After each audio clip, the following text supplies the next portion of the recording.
Okay, this video is number 2 in our series on the 9mm Luger reloading, and we're assuming that you have the equipment on hand that you need. We will go over the equipment that you need and use as we do each step. We're not going to do a separate video specifically on that, but we are going to touch very quickly here on the supplies you need. Obviously, we have developed the load around a very specific bullet, which is the 9mm 124 grain XTP from Hornady.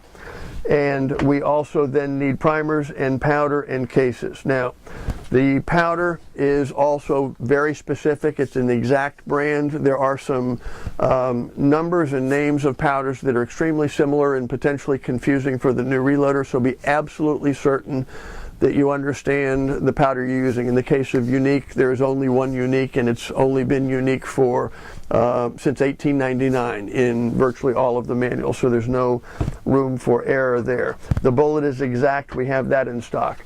The cases and the primers is an area where there's some questions and a little bit of flexibility. There's been a great deal of debate in the reloading circles for years over case selection and whether or not they need to be sorted by brand, by head stamp, and such. The reality is there's a lot of very serious, very voluminous, practiced reloaders who don't bother sorting cases anymore. For the average plinking and shooting, for anything other than ultra precision work, it doesn't seem to make a whole lot of difference.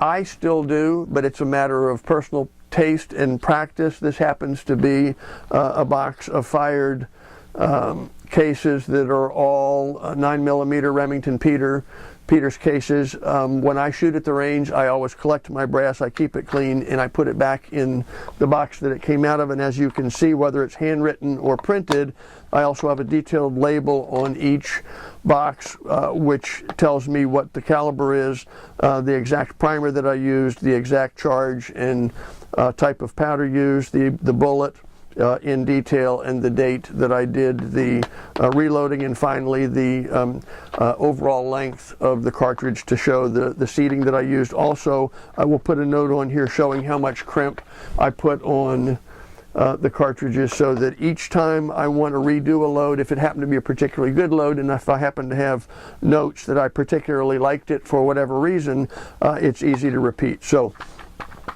my cases are all matched, but that's, again, a matter of personal preference. If you have 10 or 50 or however many cases you're going to reload this time that are reasonably clean and reasonably new, I would not get involved in collecting range brass and trying to recycle or reuse highly questionable brass in your early stages of reloading. But if you've shot your own and you've collected your cases, you're going to have relatively clean and suitable cases. Primers, we're going to be using the small pistol primer. I happen to have CCI's. This is their number 500. This is the other area where there is a tiny bit of flexibility. The reality is, just due to sheer availability, you may or may not be able to source the exact primer that is in the manual. You're going to use the exact bullet, you're going to use the exact powder. There are some types of substitutions that are allowable, with one caveat, and that is that you're doing it for starting published loads only and working up from there. And the reason for it is very simple. Substituting a primer can change the actual pressures generated in combustion anywhere from a few psi to up to several thousand psi. So if you have a worked up load and you're substantially up in the range of pressures in a particular load, and then you decide to substitute primers, that's a potentially very dangerous situation. You should revert back to the original load and work it back up again with the different brand of primer, not only because of the safety issues, but because it's a different combination of components, and you may actually find that that optimal load or sweet spot is actually in a different place once you've changed the primers. So for this particular beginning load, the Hornady book and the Hornady book uses a Federal 215 primer. The Lyman book uses a CCI 500, which is what I have. So they're not even the same in the two books, even though the loads are essentially identical.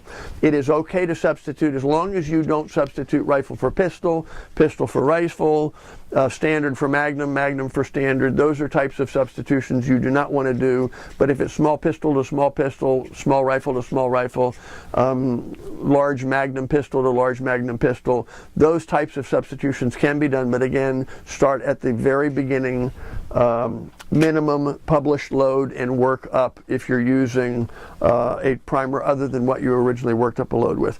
The last piece of information you're going to need to know to be able to successfully reload the bullets is the COL, or cartridge overall length. There's also some confusion over what COL is. There are reasons for changing the bullet seating depth, which will change the overall length of the completed cartridge, but there's also some hazards involved. For instance, in pistol and revolver cartridges, generally seating a bullet deeper creates a smaller combustion space within the caliber, within the case, and will create an increase in pressure, which can be problematic. Interestingly enough, in rifles, oftentimes seating the bullet deeper does not change the pressures that are generated.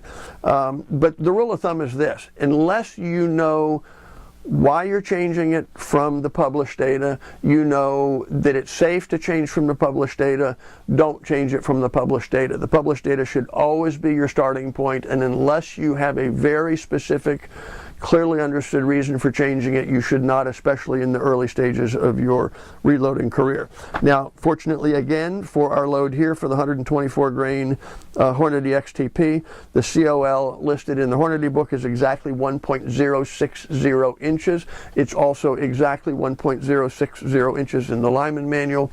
So within 1/1000th of an inch, they are identical for the COL, the bullet, the powder. One of the two uses the primer that we're speccing, and the cases for minimum loads are going to have little to no impact on the quality of the load. So with that, we'll complete our sourcing video. We're going to move on then to video number 3, which will be on the selecting and sorting and prepping of the brass itself.